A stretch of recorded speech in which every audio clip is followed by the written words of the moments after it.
Olá pessoal, tudo bom? Olha eu aqui de novo. Vamos começar desta vez um curso de matemática básica que vai mudar a sua vida, né?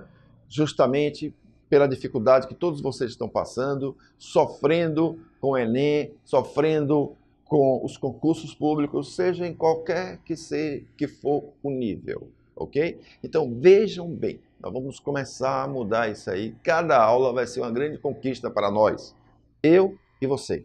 E eu espero que você goste, que você acompanhe e que veja e que opine, tá bom? Então vamos começar um curso que vai mudar a sua vida. Matemática básica sem usar o que, gente? Ó, fórmulas. Isso vai facilitar e muito a sua vida e vai fazer toda a diferença daqui por diante. Vamos lá. Bem, vamos começar com razão.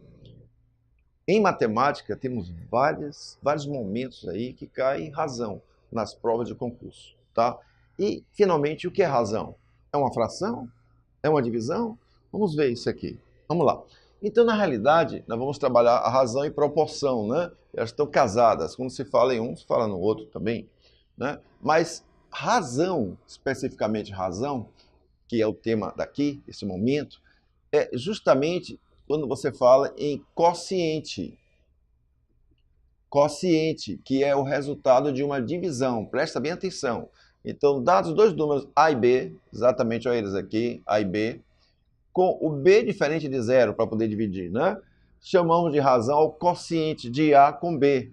E também expressam a comparação de A com B. É quando a gente fala A está para B. A está para B. Então, nós temos uma razão. E A com B. A está para B. E temos um quociente, né? Indicamos a razão em forma de fração. Pode ser? Sim. Certo. Ela pode ser indicada como forma de fração. Ou simplesmente uma divisão expressa dessa maneira, uma comparação, onde A é o antecedente e B o consequente. Então, este aqui, A é o antecedente e B o consequente. É muito importante você lembrar disso e frisar isso aí. Não se esqueça. Quando falamos em razão, nós temos que prestar atenção a isso aqui. Na realidade, eu já coloquei aqui no quadro a razão 2 está para 3. Né? Então, você tá montando a razão. 2 está sendo comparado a 3. Então, é uma comparação em que 2 é um antecedente e 3 é o consequente. Então, isso é muito importante para você determinar, saber como você usar isso nos problemas, tá? Então, lembre-se sempre disso. Então, o resultado, o que importa em razão, é o resultado, é a própria comparação de 2 com 3. Por exemplo, se eu pegar aqui e multiplicar o 2 por 2, o 2 por 2, e o 3 por 2, lembre-se que se eu multiplicar o numerador e o denominador, tem que ser para o mesmo número diferente de zero. Então, 2 vezes 2, 4. 2 vezes 3, 6. Então, se você observar aí, nós ficamos com o dobro. Então, 4 está para 6, ela constitui o mesmo quociente de 2 está para 3. Quando você dividir 2 por 3 e dividir 4 por 6, dá o mesmo resultado. Olha que interessante. Né? Então, pode alongar isso aqui. Por exemplo, você pode resolver multiplicar aqui, desta vez eu vou multiplicar por 5. Logicamente, aqui também será multiplicado por 5. Ok? Então, 2 vezes 5, 10. E 3 vezes 5, 15. Então, olha que interessante. Quer dizer, 2 está para 3, esta razão, esta comparação é a mesma de 4 está para 6. É a mesma de 10 está para 15. Então, muita gente não domina isto. Isso é um grande problema na hora das questões. Você perde muito tempo fazendo um sistema de equação desnecessariamente. Com este curso, acaba-se com isso. Valeu? Bem, pessoal, então vamos tratar a razão com seu devido respeito, esse assunto fantástico em matemática, tá? Então tem dois tipos de razões, de comparações para você definir, aprender bem e discernir e saber aplicar. A primeira as razões são includentes. Includentes como assim? Aqui está a sala de aula, uma sala de aula com 20 alunos. sendo 8 homens e 12 mulheres. Então aqui é a sala, tá vendo? O ambiente todo é a sala. Então os homens fazem parte da sala e as mulheres fazem parte da sala. São 8 homens e 12 mulheres. Então, como é que eu posso fazer uma comparação includente? Por exemplo, os homens estão inclusos na sala. Qual seria a quantidade real de homens? São 8. E a quantidade total de pessoas da sala? 20. Então, temos aqui uma comparação. Temos aqui mais de uma quantidade real. Isso aqui é a quantidade real de pessoas que existem lá. Agora, vamos estabelecer qual é a razão, qual é a comparação.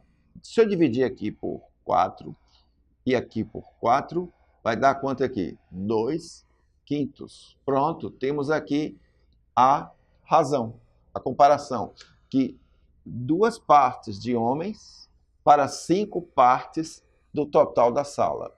Então, em cada 5 pessoas da sala, 2 pessoas são homens. Olha que interessante. Logicamente, se você comparar de mulheres, seria como a de mulheres. Vamos fazer aqui. Mulheres seriam quantos? Fala. 12 está para 20. Solta aí. Dividindo tudo por 4. Dividindo tudo por 4. Teríamos quanto aqui? 3 está para 5.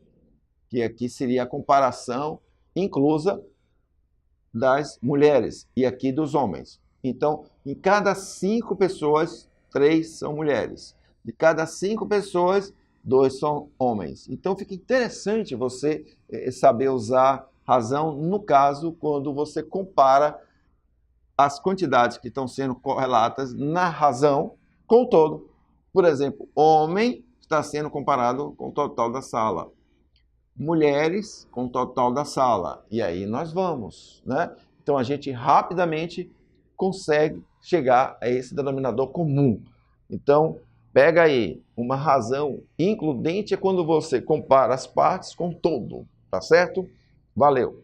Pronto. E agora é saber como funciona a razão que trata das partes que são excludentes, como esta aqui. Uma sala de aula com 20 alunos, sendo 8 homens e 12 mulheres, ó. A mesma questão que nós tratamos anteriormente, né? Se você comparar homens com mulheres, são exclusos. O homem não faz parte da mulher, nem a mulher faz parte do homem, vice-versa. Então, imagina, essas 2 partes são separadas, são distintas. Eu não estou mais comparando com o total de pessoas da sala. Olha que interessante. Por isso que chama excludente. Você tem que observar isso na questão. Então, se eu disser aqui, quantos homens tem? 8. Mulheres, 12. Se você simplificar aqui, dividir aqui por 4 e dividir aqui por 4, dá 2/3. Então, aqui está a razão que estabelece a comparação entre homens e mulheres da sala, certo? Então, são esses 2 tipos de razões que você tem que estar atenado, tem que prestar bastante atenção. É isso aí. Vamos aplicar esses 2 modelos de razões agora em uma questão de prova. Vamos lá, vamos ler comigo a questão. Como aplicar nas questões, né? Uma repartição pública com 60 funcionários, olha aí. Sabe-se que a quantidade de homens que lá trabalham está para de mulheres, repare bem, olha a comparação, a razão aqui. Na razão, 2 está para 3. Quantos homens e quantas mulheres trabalham nesta repartição? Gente, olha que bacana. O modelo tradicional é resolver através dos sistemas homens, X, mulheres, Y. Tá bem, tudo bem. Só que tal fazer isso bem rapidinho, sem perder tempo? Vamos ver como? Então, vamos lá. Então, são quantos funcionários? 60. Né?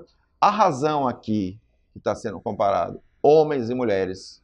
Homens está para mulheres. Não é do tipo excludente? Os homens não se misturam com as mulheres, nem vice-versa. Exatamente. Então, é excludente.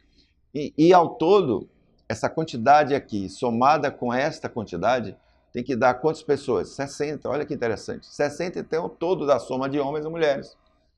Né? Então, estabeleceu-se a razão. Qual é a razão? Qual é a comparação? 2 está para 3. Pronto. O que é que nós sabemos? Aqui são as partes, ó. Aqui são partes. Olha que interessante. São partes com a mesma quantidade. Então, sabes que homens têm quantas partes? 2.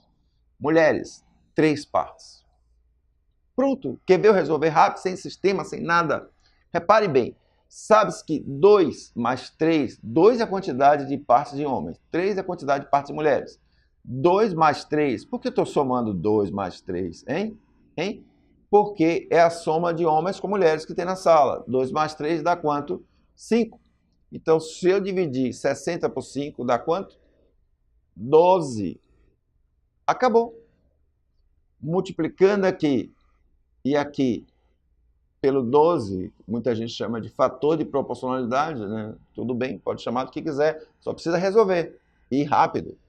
Então, vamos ver como é que fica. 2 vezes 12, 24.